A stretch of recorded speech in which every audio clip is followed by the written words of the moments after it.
Birds flying. XML across the void. Samuel's not dead yet.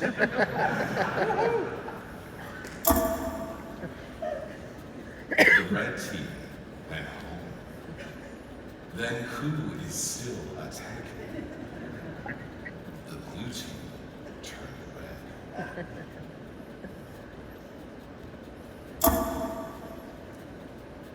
It's not DNS. There's no way it's DNS. It was DNS.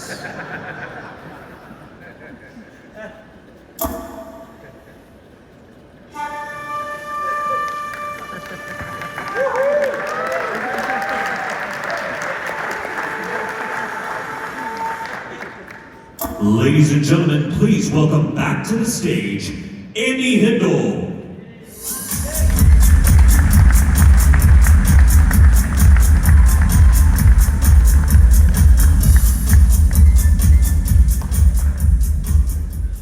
Seems as though Tucker Bryant made a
So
Yeah.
Artificial intelligence this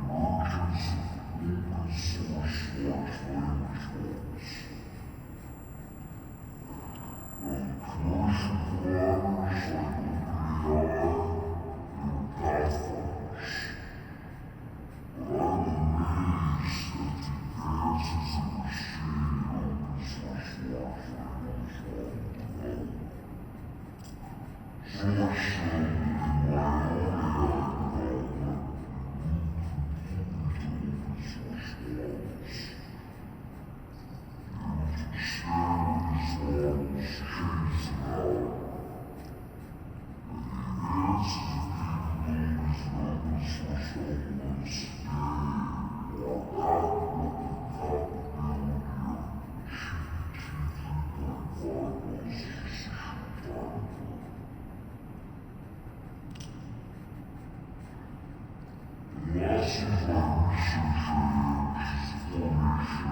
Perspective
let's also remember that our AI capabilities are only as good as the data that we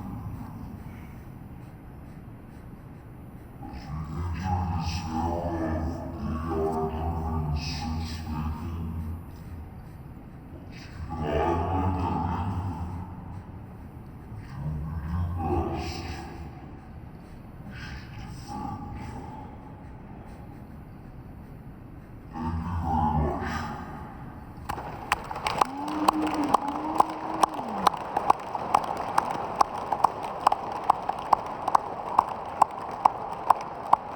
we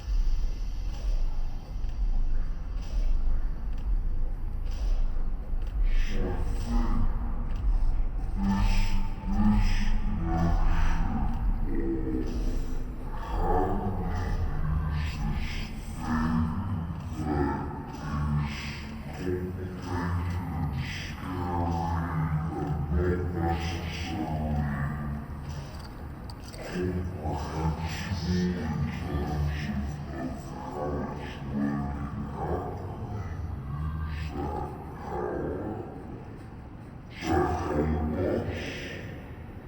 this era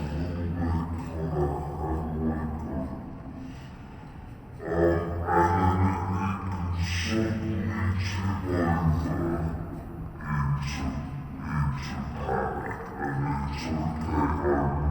AI-driven sense-making, let's keep an eye on the enemy. Do your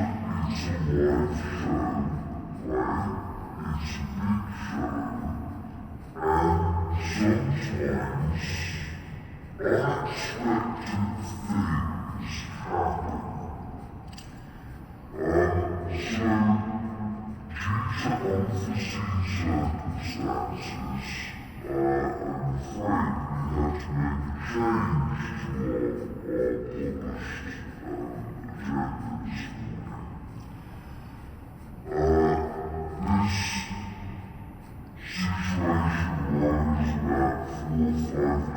which is defend. Thank you very much. Enormous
Slices of Pam's brain.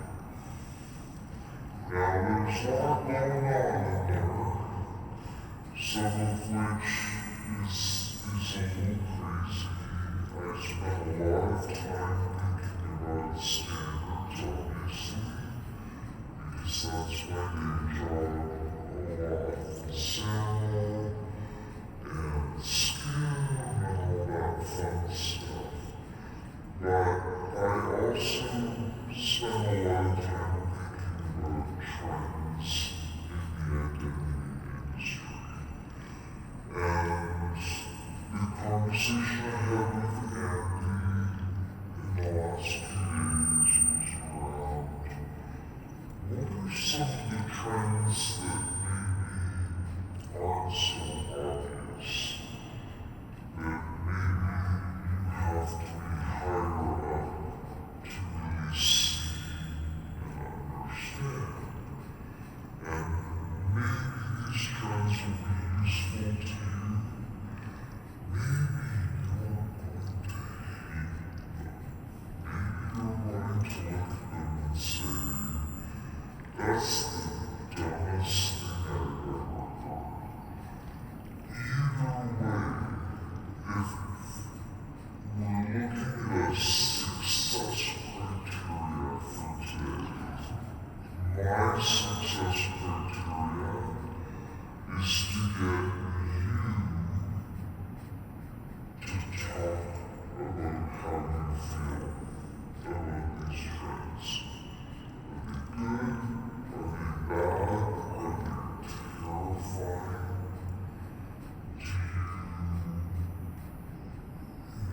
Do you want to stand up and shout your own opinion? If so, then I'm happy. That's what we want to have here. So let's talk about some trends, shall we?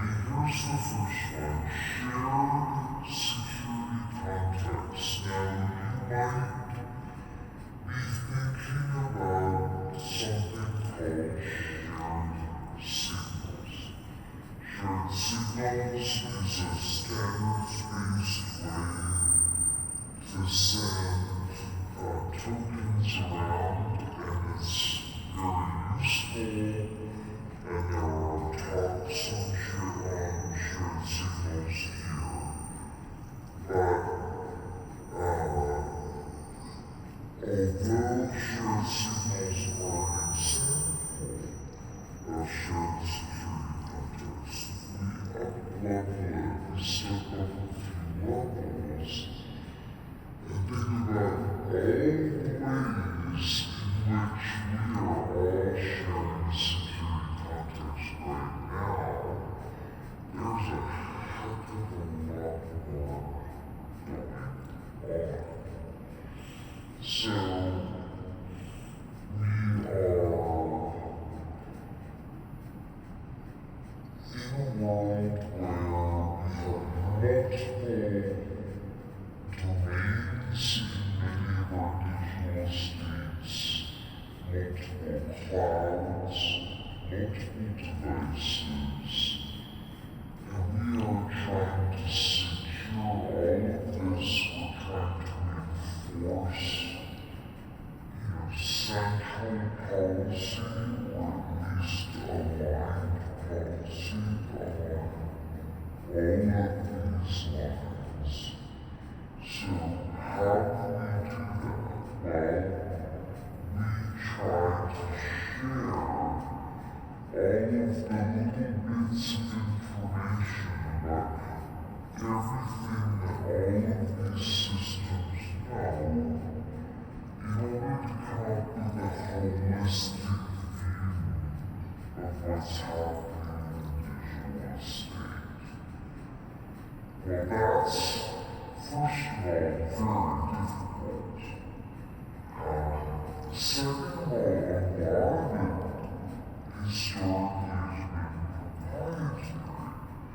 If you look at, for example, MDM solutions like Intune or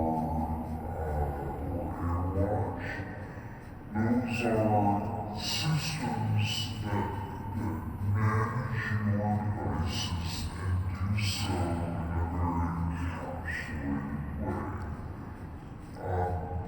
But what I'm seeing right now is in fact that more and more of these tiny little granular pieces of information are starting to fly through the air. And yes, it's like assertions flying, XML into the void. It's exactly that. It's very poetic.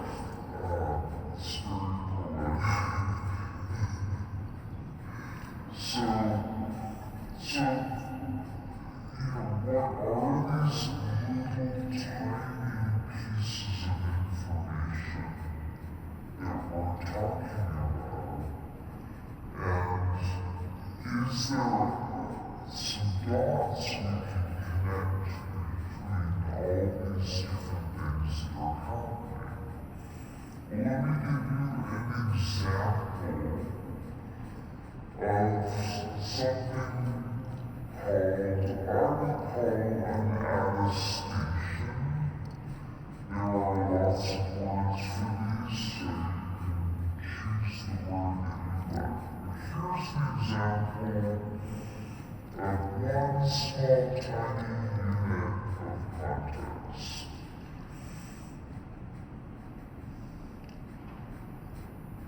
Right?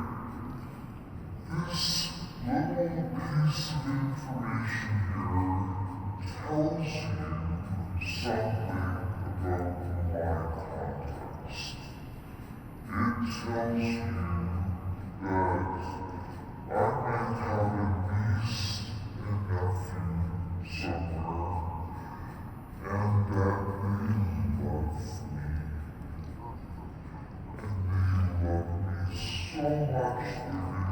so much they're going to give me a physical token of the context that I exist in, which is being obviously the world's best friend.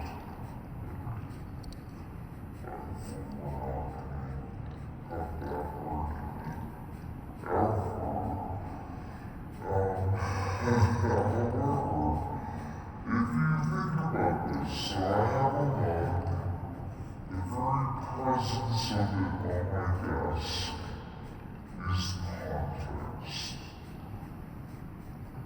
But here's the thing. It's not an attestation unless you trust which authority is making the claim. So, if this mug came from a second-hand store, probably not very much of an attestation. I might want to believe it, but you have to be able to trust the authorities. So if you think of an attestation as a small piece of information that is claimed by an authority, and that the amount of trust you put into that attestation is relative to how much you trust the authority, then you kind of get the idea of what an attestation is. And maybe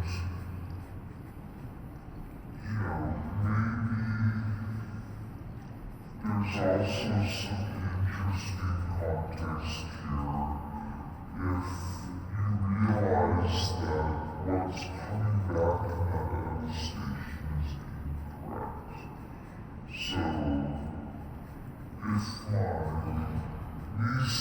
if you were to suddenly proudly hand me a world's best dad look, then I might come to the conclusion that maybe they were just in a real hurry to get a gift and that the best dad look was in the gas station,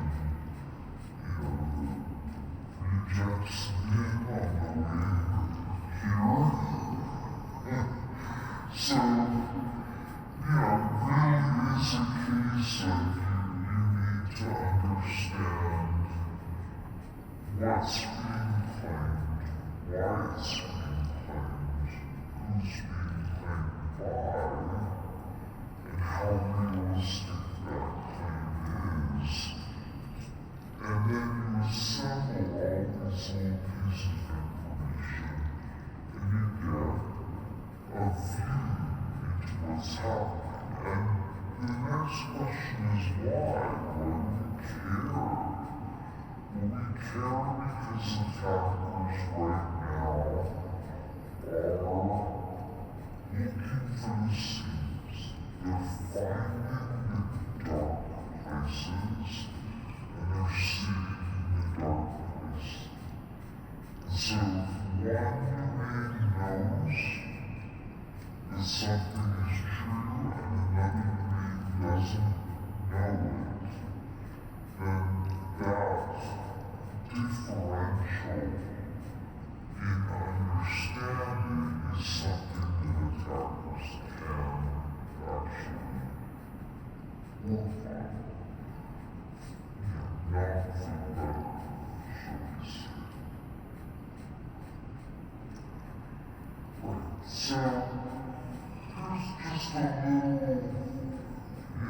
again, I'm trying to get bottled up, right? So, here's how I think shared security context is going right now. I think that when we talk about shared context between partner domains, so for example, I want my HVAC contractors to always log in with phishing-resistant authentication. Right? That is a security context that I, as a large organization, might require of a smaller organization. How's that going? Pretty well. We can do it. We can do it through essentially implicit means. We can set up a federation. We can just scold the HVAC contractor to say, don't you log in with passwords, and they might listen. Or we can do something like federation and authentication context.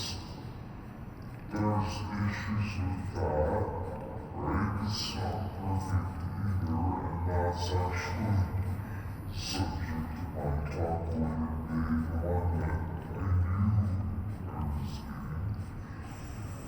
But all of these things, there's context in each one of them, they're all different. Nobody's relating them all together, right? Well, let's look at networks. Networks do a great job on context in their site. And here's my claim. My claim is that we don't mash up networks and identity near enough. There's not enough network stuff going into our policies today.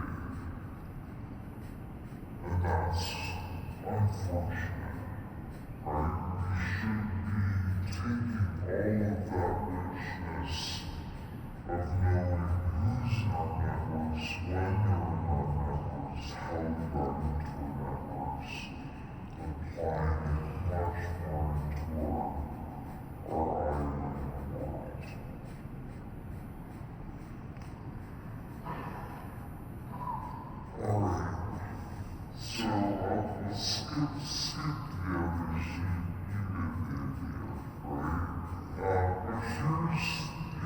next one. Number 2.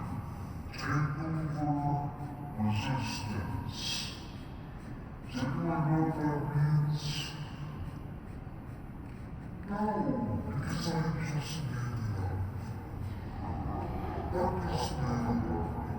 I made it up, but I'm pretty sure that this should be a term of art, and I'm going to try to convince you that it is true. So let's see if I can actually pull this off. Let's start with what we do know. We have a term called fishing resistance. Fishing resistance is at the top of the slider. If you think of prudential strength as as the type of slider that actually probably exists on that DJ table right now. Right? Everyone knows that you want your credentials to be fishing resistant. You want to get them as high up that slider as possible, right? Passwords at the bottom, passwords are bad. Do you notice we're not talking so much about how passwords are bad now? We finally maybe figured out that passwords are bad and we can just leave it at that. Right? But we're sliding that slider to the top of our finger. And sometimes in our industry we talk about this as security. This is what it means to be secure, to have a secure connection. But it isn't enough. It is one part of a two-part equation. So, in addition to the slider, there is a knob. And the difference between the slider, which is sliding to the max, and the knob is that there is an appropriate setting on that knob. And the appropriate setting is not the same all the time. Again, there's a context to what's happening with your credentials. And so I would like to call your attention to, the dial setting, whatever, 6, shall we say, which is third-party managed credentials. We don't talk about them. They're like,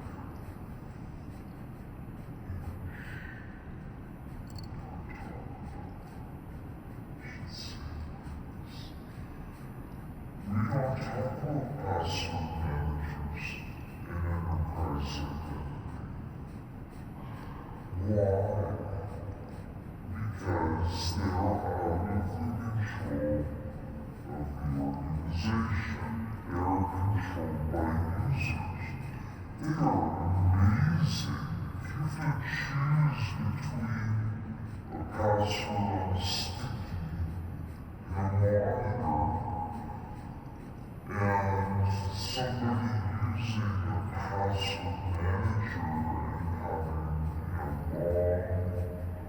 long, unique passwords, of course everyone wants that password manager in play. We have actually a new entity in that third-party managed space, and those are third-party synced pass-through providers. The whole idea of this setting, having this setting there, is that those providers are managing that credential across places. You're managing recovery in case of issues, right? This is excellent service created. So that 6 is pretty darn good, and it's really useful in many, many, many situations. We all talk about it, right? And we have to be very careful, in my opinion, in this industry to ensure that we're not assuming that this data is a slider, and that the only right way to be secure is to have that slider slid all the way to the top. Right? And then, of course, we do have that setting at 11 or 100 or whatever you want to call it, which is, when there's regulations, when there's rules applying to the credential. Those are very important too. We have to have those. If you're in a situation where you have regulations, you're going to go to jail if you can't get those credentials set to 11, then you better set them to 11. So these two things together work pretty well, right? They have phishing-resistant, multi-factor, single-factor on this one axis. We have unmanaged credentials, third-party managed credentials, and what I've called regulated credentials on the dial. And if you don't like those settings, great. Which ones are right? You need to decide. Come and talk to us, talk to the industry, and let's figure out what those terms exactly should be.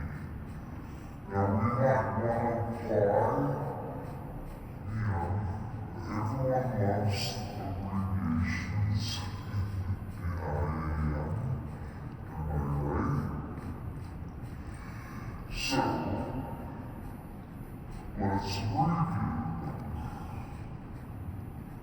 We know that MFA is a typical acronym. We know that single-factor authentication is an acronym. We know that PHR is the common acronym for phishing resistance. Right? So I think unmanaged management of passwords should be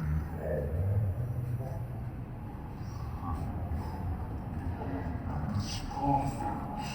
We should always having, we should be reducing in our life. And third-party management, I've just abbreviated the 3 PM, right? And then reg M for that high bar. Maybe that is I mentioned almost it's my legacy.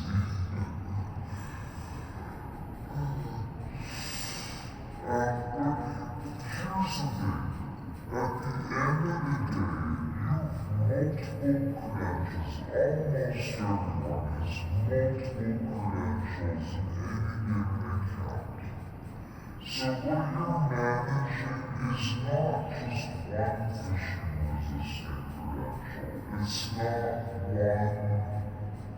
one third-party managed credential. It's a set of them. Do you have 3 credentials? Do you have 5 credentials? credentials, you can think of it as the makeup of a mixing board.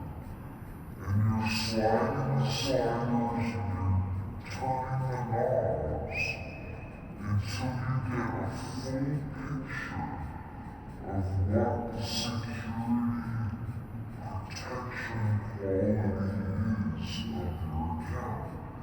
And I would like to propose that we call that takeover resistance. So credentials can be phishing resistant, accounts can be takeover resistant. And we should be having this conversation. If this is wrong, then something should take its place, because we do not have the words to describe these things right now. That seems bad.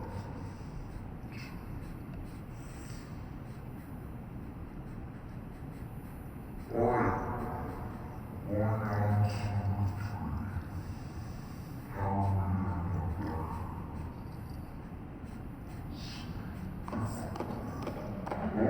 yeah, that's good.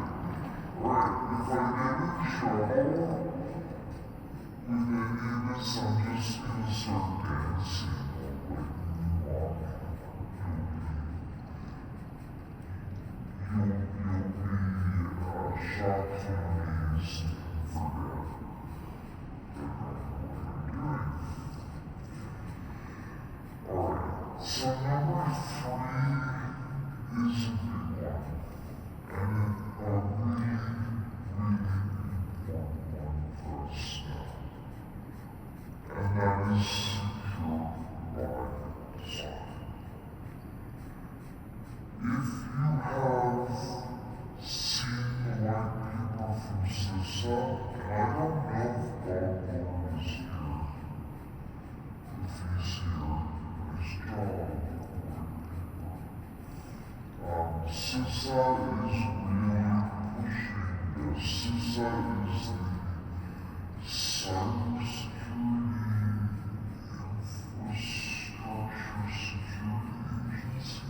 That's what it stands for. CISA is working really hard, and this idea of security by design is not new. Almost nothing I'm talking about today is new, but it's combining, right, in different ways. And we have, a lot of members in this room have probably made a pledge, in fact, around secure by design. Microsoft has made that pledge.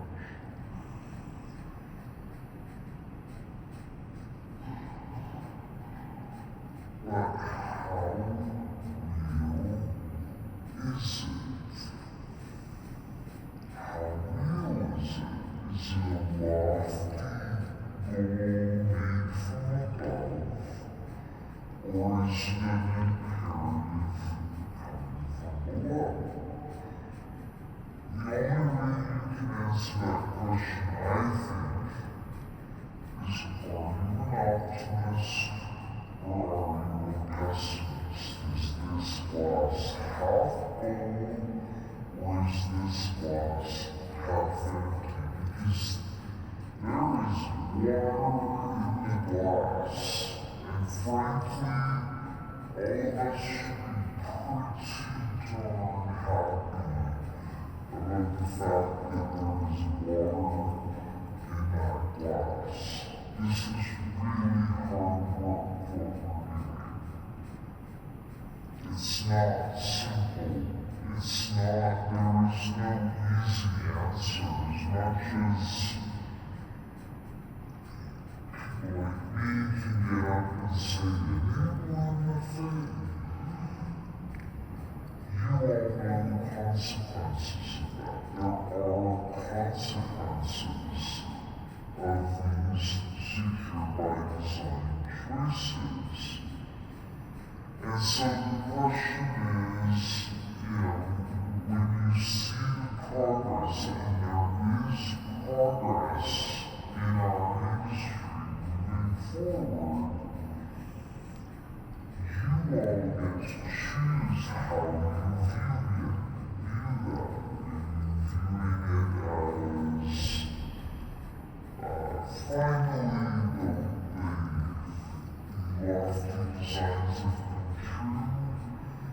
Or are you viewing it as the fact that, oh my gosh, we don't have a choice?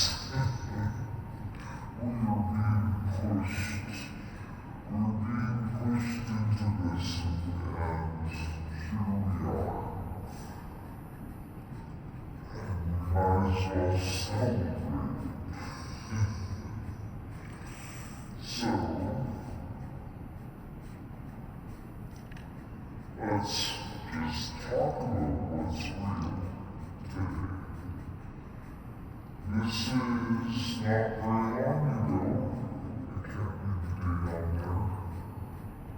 I think it's in the last 2 weeks. Actually, this one's from October. AWS announced that they are going to work on mandatory MFA. And I believe it's in administrators, but I'm not an expert in any of these headlines. So, mostly I'm reacting to the titles themselves, right? This is a huge step forward. Salesforce did it 2 years ago. I think Ian was on stage last year, if I remember correctly, to talk about the fact that Salesforce went to mandatory MFA for users.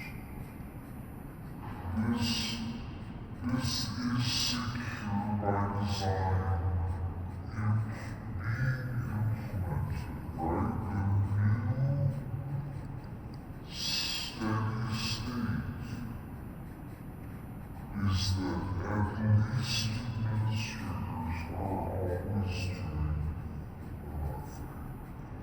We know that that's critical because we've seen the types of attacks that occur otherwise. So there's one. We have an announcement.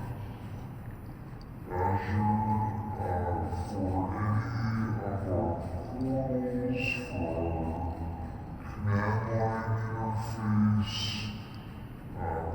PowerShell, for all of those things, you don't get to our administrator portal anymore unless you're using multi-factor authentication. Another step forward. I'm super proud of the folks on the inside who've been working to make this happen, because it's not easy, and there are lots of customers that are having to make adjustments because of this policy. And we don't take that lightly. Nobody takes it lightly to have that happen. Here's the one that I'm really excited about, and that potentially most of you haven't seen because it's brand new, and that I think is a leap forward, and I mean a big leap forward. So this is Google Cloud.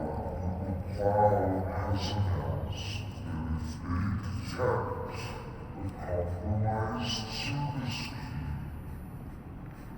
they will disable it. Let me say it again. If they detect a compromised service key, they will disable it. Right? Yes. Exactly. I Now, you can opt out. That's the most important thing to know is that you can opt out of the service. However,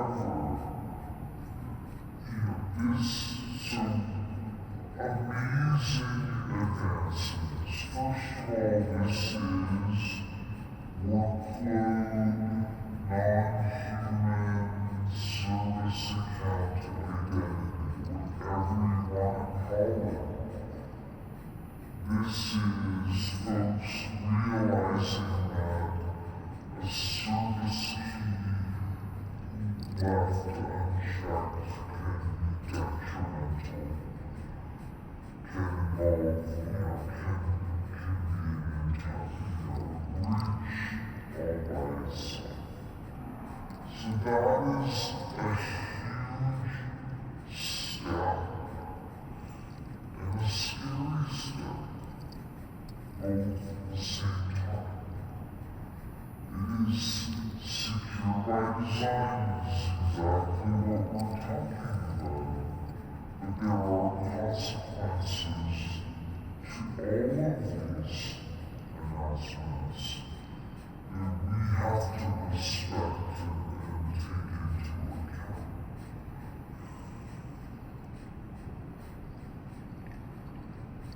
So, really, we're talking about secure by design, we're talking about shipping the speaking blade,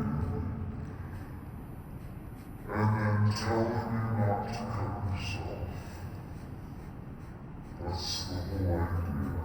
And of course you can buy add-ons and things on top. Right? This is literally what CISO is talking about. And what we're trying to do is get to a world that isn't this. It isn't a speaking open blade. And by the way, Mike Jones has a talk coming up, I believe, tomorrow. And his talk is on standards. It's also called some simply required. So I had to set that up.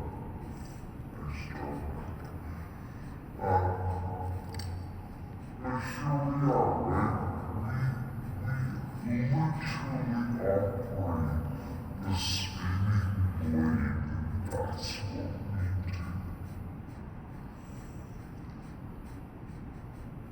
So if you think of this as the world we have today, this is the world we're going for tomorrow. Some disassembly if required. So Google Cloud, right, they announced that they were going to take a measure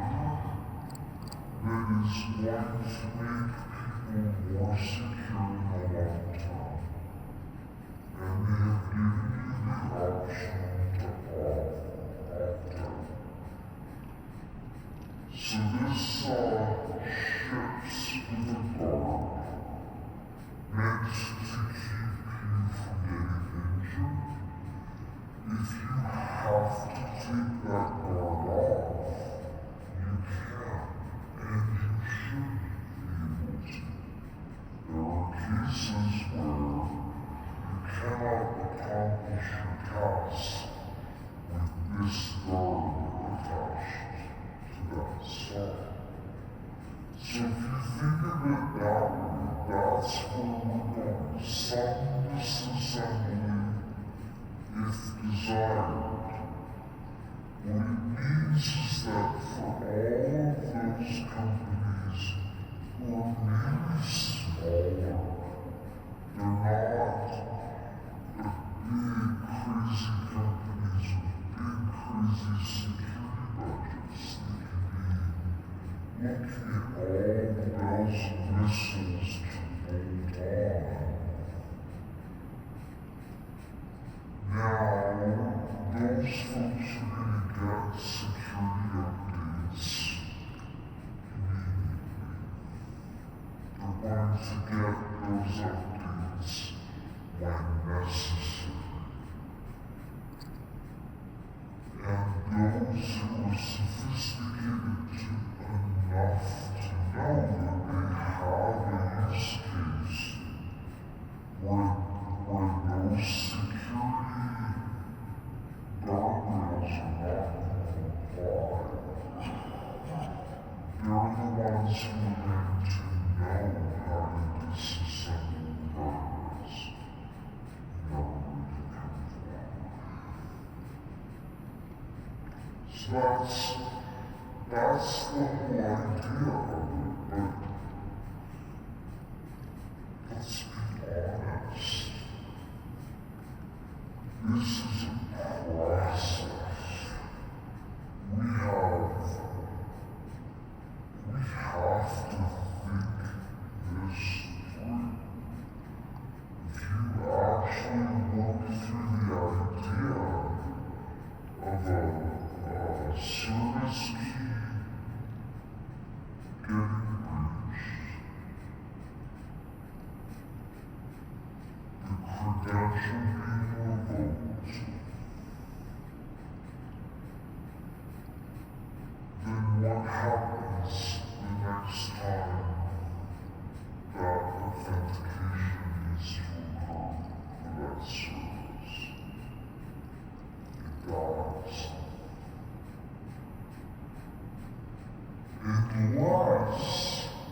Unless you have done business continuity planning for what happens if a credential is breached. Now you shouldn't have to do that planning just because Google made an announcement. You should already be thinking about that. But what the Google announcement does and shows is that it's real, and that actually you're basically now in a world where you've got tension. You've got tension pulling you both ways, right? You have this desire and need for the security by design or by default, right? That's really what the Google Cloud side is, security defaults, not just security, built-in and enforced in that case. But you're in this tug of war where if you don't have your business continuity plan, then you have a choice. You are either going to get breached and not know what to do and be in a panic and trying to understand how you're going to recycle your credentials in the middle of a disaster that is unfolding around you. Or you're going to have your system stop and you're in a whole different world of trying to troubleshoot that. So what do you need to do?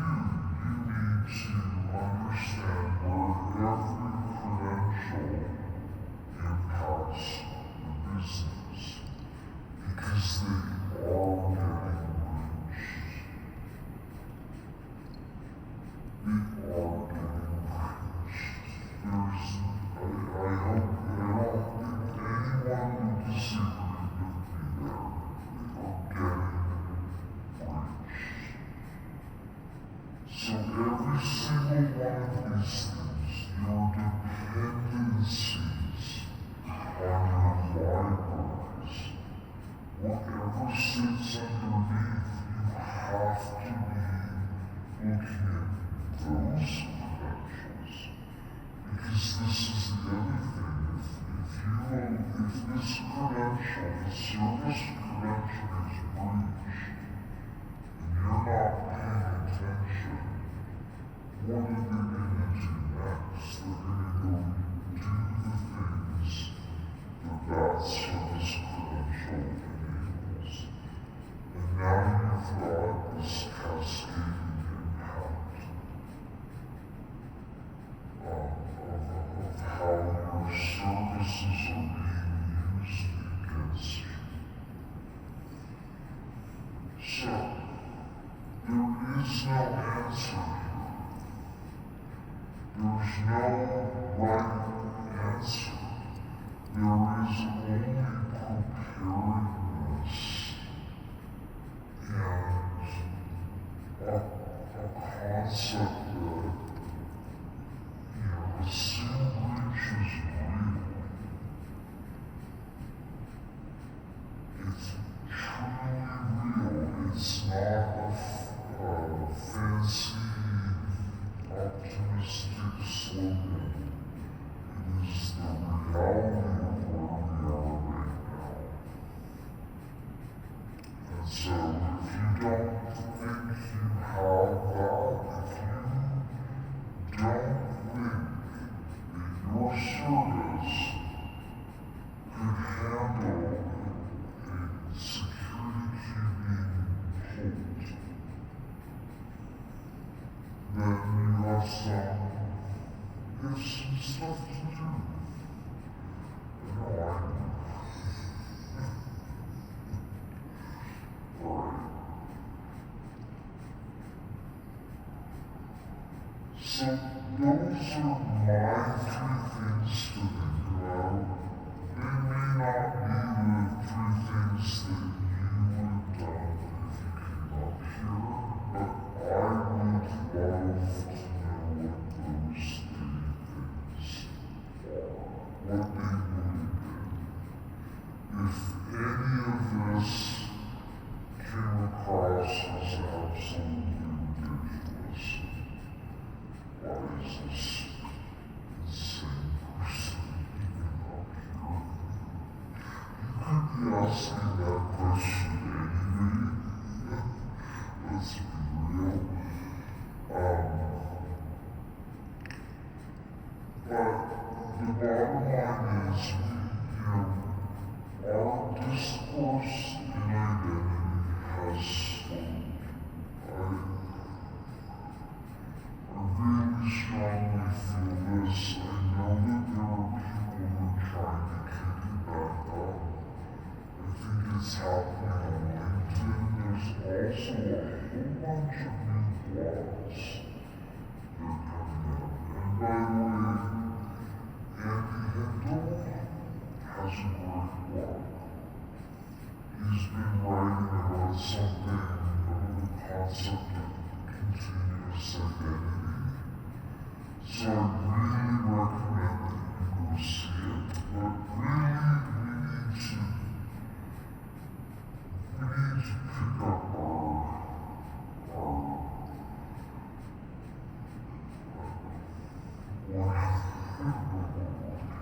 we're picking up something.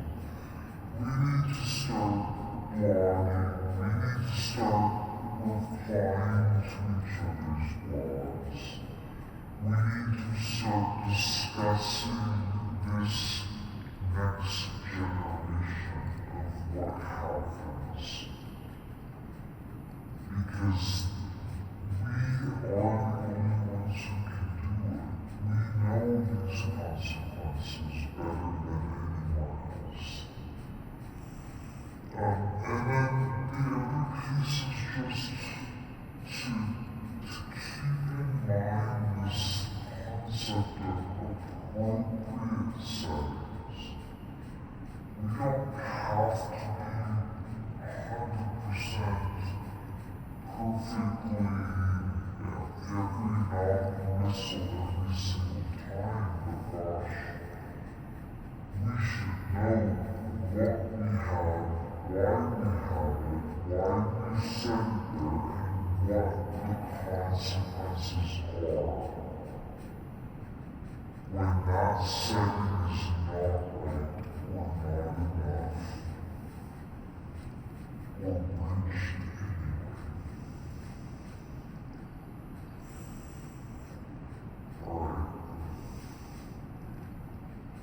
So that's pretty well it for me. I am here. I'm here all week. I always wanted to say that. And I would love to have conversations about this. If you think this is crazy, come find me, we'll talk about it. But like I said, this is a great bar conversation, especially now when you can get mocktails and things. But it's not enough to sit in the bar and talk about it.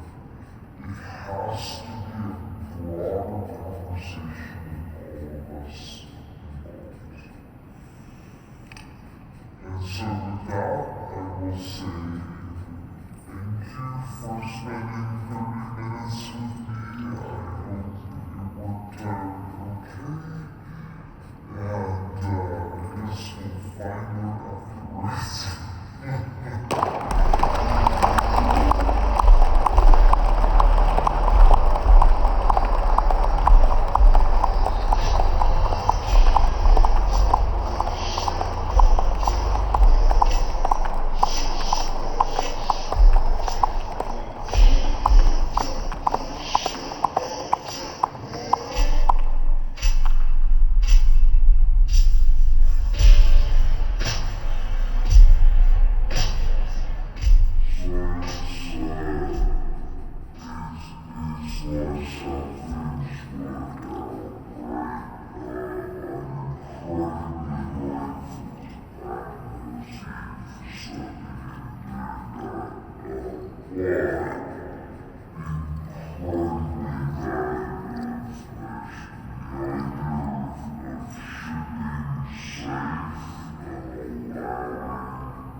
Yes.